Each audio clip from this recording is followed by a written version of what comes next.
Once the private home of a man named James Gilliland, the ranch had been transformed over the years into a mecca for UFO enthusiasts. It was called ISETI, Enlightened Contact with Extraterrestrial Intelligence. Bree had picked a fine time to take Linda on an overnight trip to the ranch. A co-worker at Bree's last job had raved about it. Like Disneyland, with weird woo-woo stuff, was how she described it. Granted, last night Bree had seen weird lights in the sky, but was pretty certain she could explain it once she got home to a stable internet connection. The two women headed home mid-morning. Linda scrolled through her phone, amped about the events unfolding on Reddit and Twitter. Apparently, the aliens were here, and the government had confirmed it. Bree, Linda, and another meetup member named Tim had travelled 4 hours from home to the ranch yesterday. Tim was in his 30s, rode, as Linda described, a bitchin' hog. It was a Honda, but Bree let that go. And Linda had spent a good deal of the ride home repeatedly rolling down her window and craning her neck to squint up at the blue sky. "Just think," she exclaimed. "They could be up there right now, and we wouldn't even know it." The fact that Tim insisted he didn't see anything other than a bunch of people with necks craned, standing in a field, oohing and awing, was disappointing for Linda. Bree was a little relieved she may have found a fellow skeptical believer. She tried to not assess Tim's character too much. Instead, she strived to let the learning of who Tim was flow more organically. Every man wasn't out to destroy her, and even if Tim was too young for her to be romantically interested, he was a male she would be interacting with, maybe even be friends with, if Linda didn't scare him off. Tim had briefly discussed some childhood experiences he couldn't quite wrap his head around, and Bree had a few of her own she would like to confide in someone. Tim had left that morning before they did, and, as if she could read her thoughts, Linda looked up from her phone, saying, "Hey, I wonder if Tim got home all right." She had cougared out on Tim all the way up to the ranch. The cringe level had been excruciating. "Maybe we should call him." Linda, pushing 60, looked like a 14-year-old girl fantasizing about the boy who sat behind her in bio. "No one calls anymore," Bree answered, irritated. "Just text him. He left hours before us." Linda sucked in her breath excitedly and spent the next few minutes tapping, backspacing, and finally triumphantly hitting send. "There," she sighed, staring out her window. "I just asked if he got home okay. I used the eggplant emoji, the peach, and water droplets." She gave Bree sly side-eye. Bree groaned, sending Linda into a fit of giggles. "JK, I feel like a kid again." She stared out the window, clutching her phone and bouncing a little. "First, all those lights." She grabbed Bree's forearm, almost sending her into oncoming traffic. "And now I'm texting a cute guy." Please, God, make her stop, Bree thought. Linda looked suddenly worried. "Think I should tell Paul?" "Tell your husband?" Bree thought grimly. Right. Let him in on the fact his wife of 33 years was having a romance of the mind involving a man her son's age. A man she had met in an online meetups group called Paranormal. Not so crazy now, are we? Someone they would likely never see again, and who would be soon staring at a text with a puzzled WTF expression. Sure, why not? She and Linda had met in that same group 2 months ago. They had some jolly old times in a deserted graveyard, an abandoned pizza place, and one nervous lady's garage. Desperately trying to catch a voice on tape or see a flashlight blink, like on Ghost Hunters. The point was to look very serious while doing the investigation and say, "uh-huh," a lot. What you didn't want to do was align yourself with the anxious homeowner in the garage who seemed very concerned her husband may come home early and find them near his precious tools because, hey, you were collecting scientific data and she was clearly off her meds. Big difference. The fact that the group, consisting initially of 23 people, had dwindled to 5 in the first 2 months had everything to do with the fact it had all been a wasted effort. No voices on tape, no blinky-blinky, only silence and shadows. Bree felt the heat rise in her face at the image of how stupid they must have looked. Even the garage owner had started looking at them suspiciously. "Nah," she shrugged off the image and replied, "Why, he'd just get jealous. Nobody wants to deal with that." Bree tried controlling Linda's window, rolling it back up. Linda pressed the button down without comment. Bree waited a few moments, again hit the button up, down, slightly up, and stopped with the window at mid-level.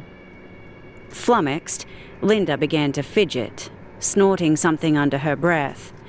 Bree immediately rolled the window up, sweetly saying, "I'm sorry, did you say something?" Linda started to respond, pressed her lips together tightly, crossed her arms, and stared out the window.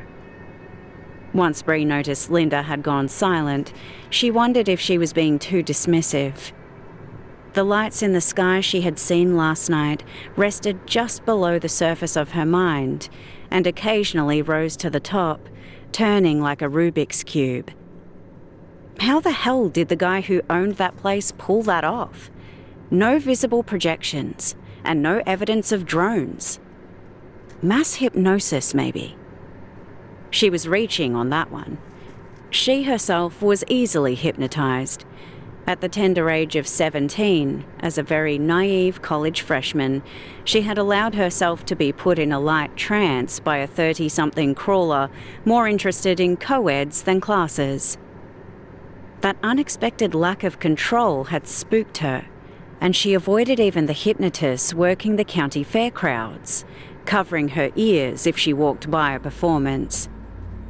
But there was no evidence of Gilliland intoning a litany of hypno-speak to put anyone under, particularly not a large crowd. She tapped her fingers on the steering wheel, squinting and considering. Linda slowly lowered her window. Bree mentally counted to 5 and, resigned to having only Linda for input, she turned to her and watched a grey, taloned hand, curled and searching, slide around Linda's headrest, then flicking a tendril of her ashy blonde hair. Bree froze, hands clenched, confused.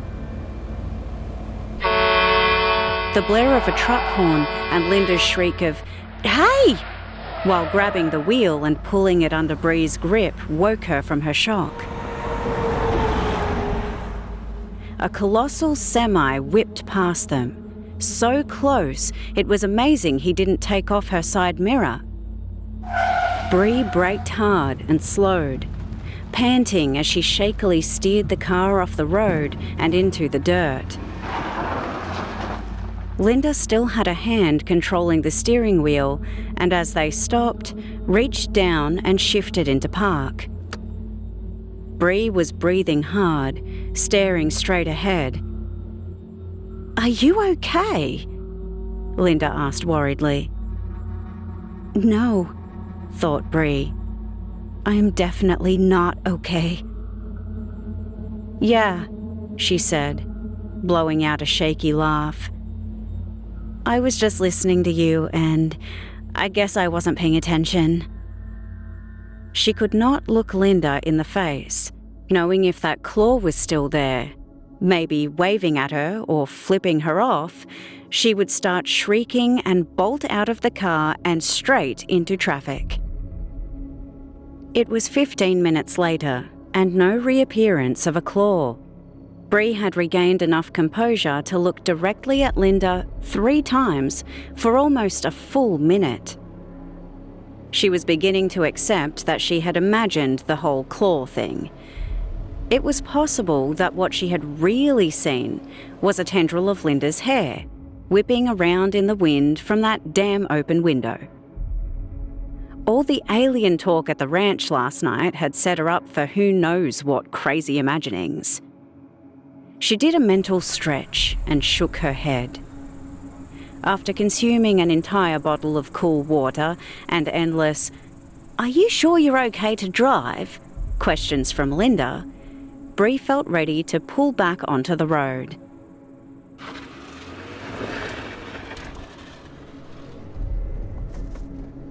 Linda couldn't drive. She had 2 DUIs. Under the influence trumped out of your mind for reasons to not be controlling a 2,000+ pound vehicle. Bree was damned if she would ride in the passenger seat, twitchy and itching from a gnarled claw molesting her head. The incident slowed down Linda's chatter. They drove on safely in the middle lane. Linda stared out the window, clutching her phone, and reached out to turn up the radio. It took all of Bree's last nerve to not jump.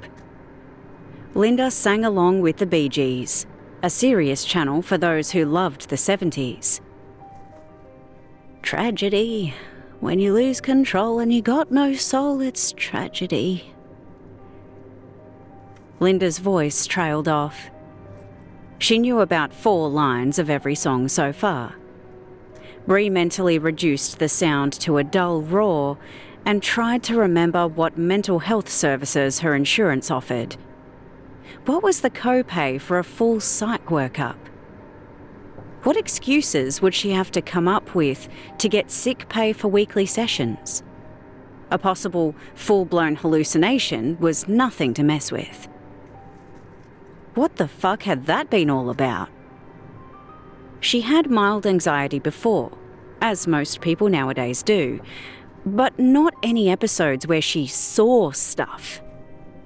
An uncomfortable memory surfaced. One of the members of the ghost hunting group who had warned them in an ominous voice, "Be careful looking into the abyss too long, or it may look back. Being involved in the paranormal, engaging with it, usually increases weird happenings." At the time, Bree thought that sounded great, just what she wanted. Now, trying to maintain equilibrium during an apparent full-out hallucination, she was having trouble concentrating over Linda's rendition of Muskrat Love.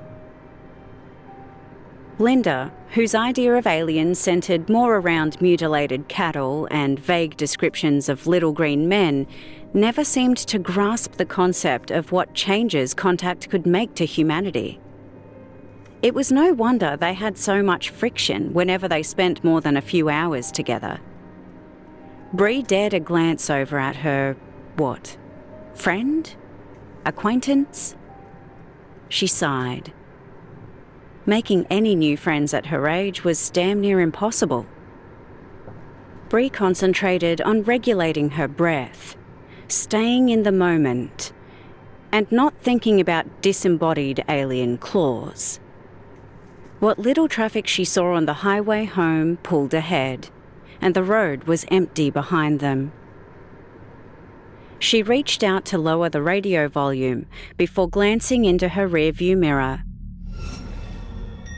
Seeing what was apparently a grey alien in the middle of her back seat.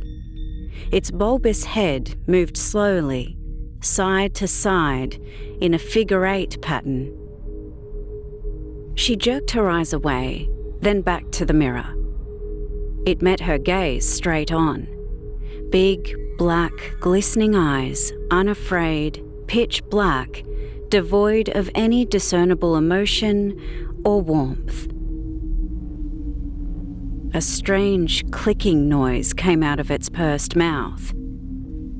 What looked like a reptilian tongue poked out and seemed to be licking the air.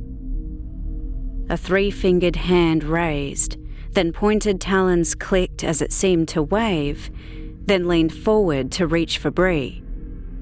In her mind, a wind howled, and she was certain it could see straight into her soul.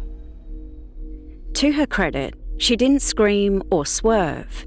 She simply looked back straight ahead, reached down with her right hand, pushed the release button on her seatbelt, slowed in a daze, and started steering off the road.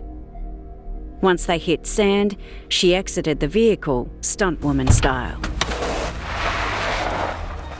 Having never jumped from a fast-moving vehicle, she was not prepared for the hard slam of the ground, experienced several times as she rolled and flipped, finally landing in a full eagle spread on her back.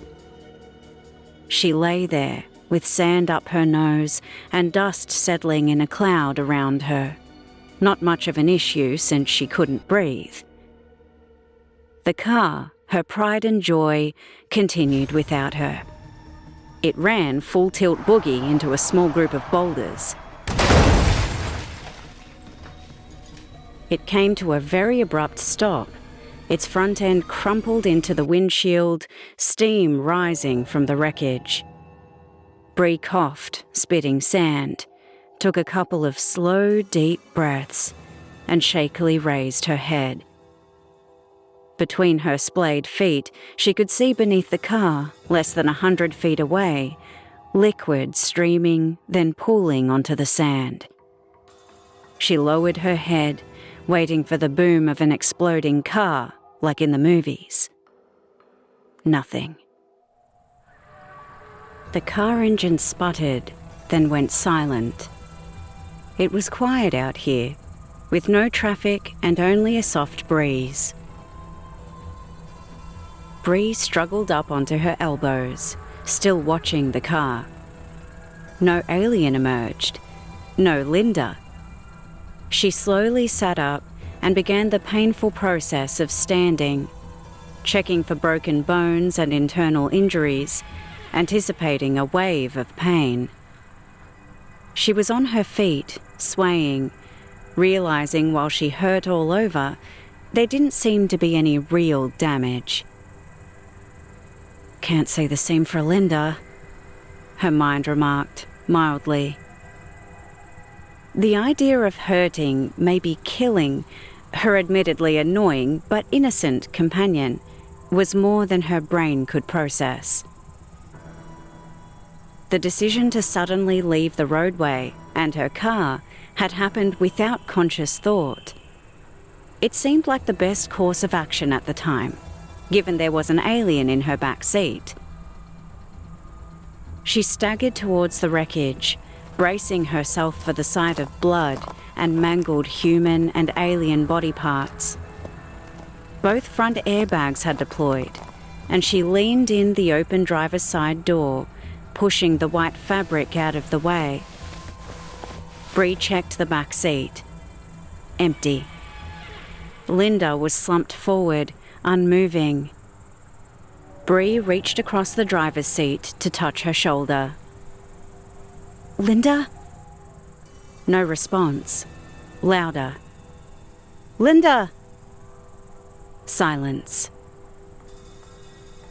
Limping around the back of the car, really beginning to feel the results of her acrobatics now, she tugged open the passenger door, a little sticky but operable, and struggled to push Linda back against her seat.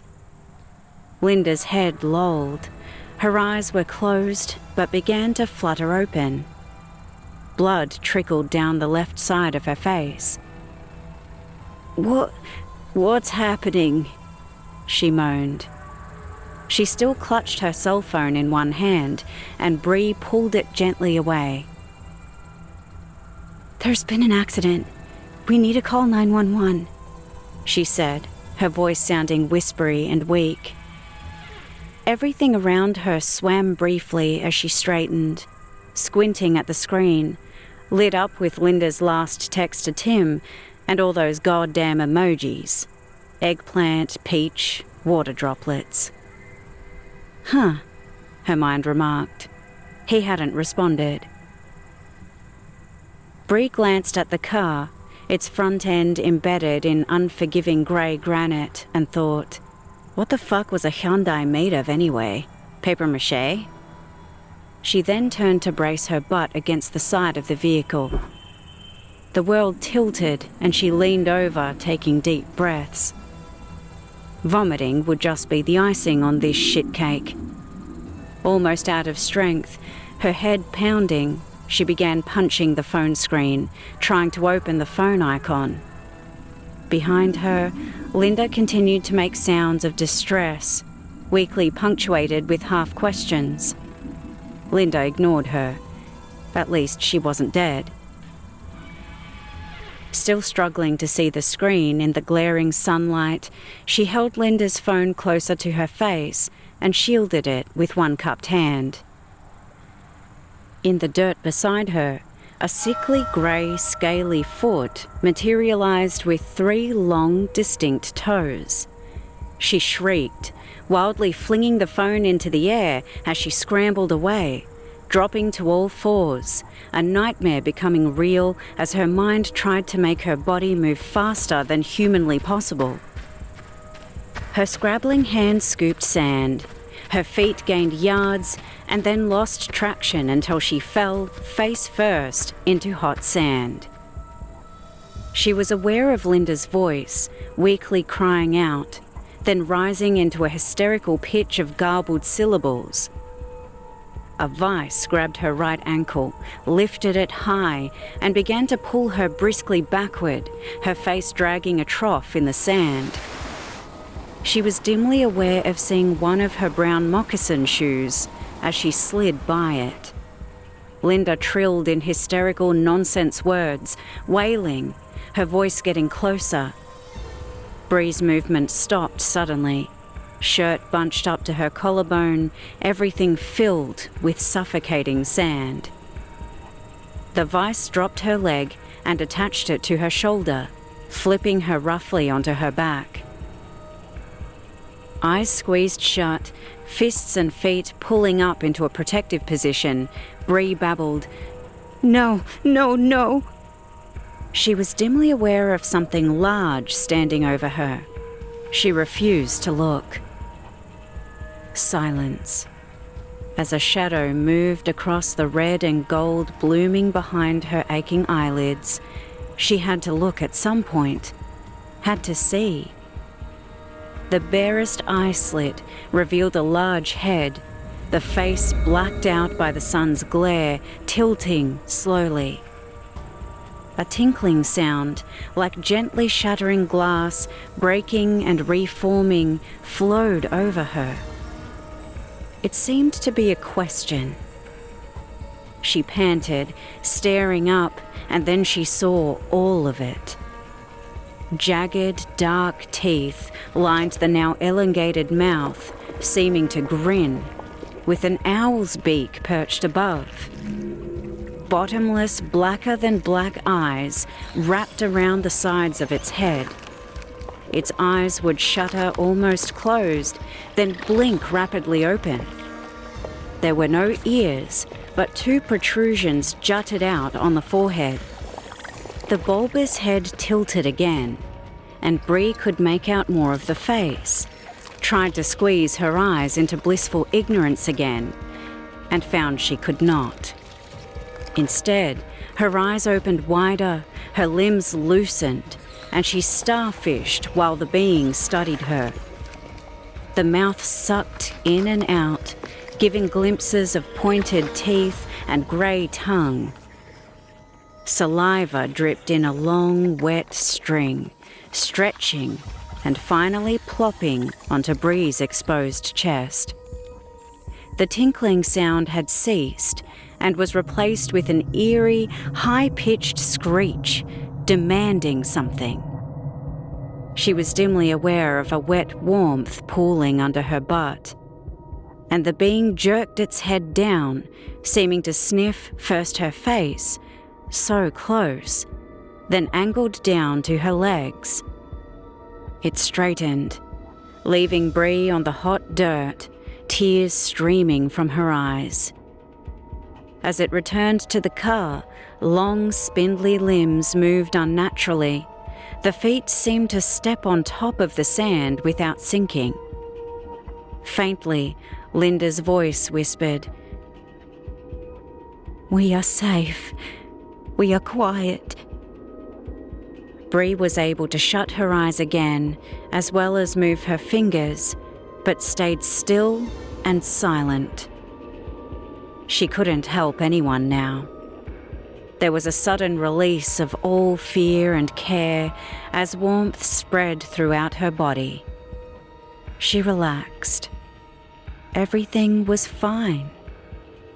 You are safe. You are quiet. A voice snaked through her mind. I am safe.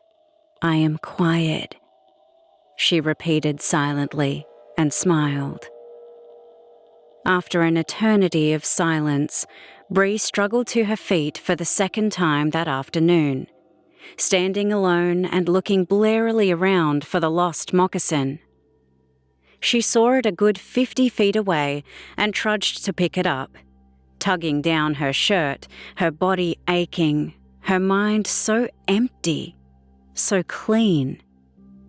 She stumbled to the car where Linda was still seatbelted in the wreck. She sank to the ground in the open car door, clutching Linda's right calf and leaning her aching head into her lap. A hand softly stroked her head and she heard a whisper, "Shh, it's okay." The euphoria was fading, but there was no blind panic to replace it, just a low humming. It seemed to come from the air, but then Bree realised it was coming from Linda. The chorus to Muskrat Love by the Captain and Tennille. She joined Linda in a croaking voice after a few bars, before beginning to laugh, then choke back a sob until they were both wheezing and crying. That is how the nice man in the F-150 truck found them a half hour later. He approached cautiously, calling out, "Hello? Is anyone hurt?" He asked them both some basic questions before calling 911, who told him to monitor but not move the victims. Assistance had been dispatched. From her seat on the ground, Bree overheard the next call he made. It sounded like it might be his wife, letting her know he would be late. Bree also heard a mumbled comment about her and Linda, described as either baked out of their minds or took some serious blows to the head. After he hung up, there was an awkward period of him repeatedly asking them if they wanted water. They did not. He made several trips back to his truck. Bree suspected he was nervous, probably his first accident assist. Over the next 40 minutes, she glanced periodically up at Linda, who always looked back and smiled. The only thing Linda said was, "When I saw that grey fucker going after you, I thought you were a goner," before falling silent, a pensive look on her bruised face. Once the ambulance and police arrived, everything became more hectic and, as they were loaded into the back, it was as if the surreal accident became more real. Everything else faded, like sand sifting through fingers. Doctors asked questions, police made inquiries, and they were separated at one point while instructed to retell the incident. Neither woman mentioned an alien. It was just an overcorrected swerve and not wearing a driver's seatbelt that caused all the problems. It wasn't until they had a moment alone in the emergency room that they could quickly whisper their individual tellings of it all. Surprisingly, their stories lined up. Bree felt a little better for a brief moment. Then Linda suddenly started and clutched a passing nurse's arm, whispering, "Is the grey thing here? Can you see it?" That resulted in a gentle prying off her arm and a report to the doctor that the patient seemed to be experiencing hallucinations. The good doctor gently explained the possible side effects of Linda's concussion to her for the third time, it seemed, and this time she understood. They didn't want to hear it. Surprisingly, their injuries had not been serious, and Bree was released, with Linda needing an overnight observation. Before drifting apart over the next 2 years, as friends with only one truly interesting experience between them tend to do, Bree returned to the ranch several times, searching for answers. Linda did not, and Tim disappeared completely. Bree didn't expect him to hang around after hearing about the accident. The women's texts and emails slowed, then stopped. Linda was busy with her life, family, and new grandbabies. Bree didn't have the courage to face Linda, having no idea if she wanted to hear about the recent experiences Bree had during those solo visits. They didn't come close to what they had gone through together. Just more lights, sleep disturbances, and general anxiety. Bree knew that to find out if she still had someone in her life who would be a touchstone, a support, and be there to discover all the wonders she believed were coming, she would have to speak the words. She would have to trust. But once spoken, they would become a rung bell. They couldn't be pulled back, and she had no idea if the result would help or harm Linda. Weirdly, she felt very protective of the bouncy, chatty older woman, who, at times, could be so childlike. Bree had been the one to take Linda to the ranch, then cause a major head injury. Bree understood it might be a one and done for someone like Linda, so she continued a lifelong pattern of avoiding any serious human connection because people lie, often out of kindness. She couldn't bear for Linda to be another disappointment, no matter how lonely Bree's life had become. She watched the skies, often at night, and kept abreast of all the new and old news popping up on social media and news links. Some nights, she wondered if Linda was also looking up. If that were so, she concluded that, like her, Linda was probably unsure whether she was hoping for something to happen or simply afraid.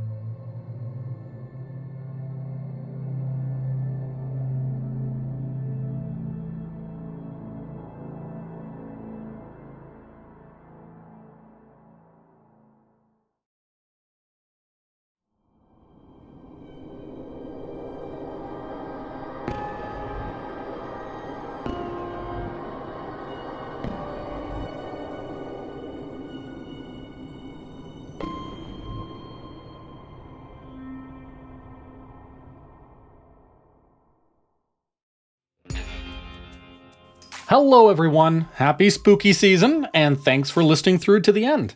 We hope you enjoyed this production of Lights in the Sky, written by Tristan Parker and performed by Nina Nikolic. Direction and production by Colin DeGraff. This story was first published as part of our Original Worlds call for submissions. If you're an aspiring author, voice talent, or just love reading and listening to tales like this, you can find more over at coldopenstories.com. Now this month we're doing something special by bringing to life some of our favorite dark, weird, and gripping tales. It takes a lot of work to make these, so we'd really appreciate if you could please leave a like, a comment, and subscribe. It helps the algorithm suggest us, and unlike many other channels, we offer our content entirely for free with no gated productions or paywalls. Now, as we celebrate 5 years of programming, again, we just want to say thanks. Thanks to all of you who've listened or contributed your writing and voice talent, and a very special thanks to listeners like you who share this channel within your network. It all helps spread the word. Until next time, to be continued.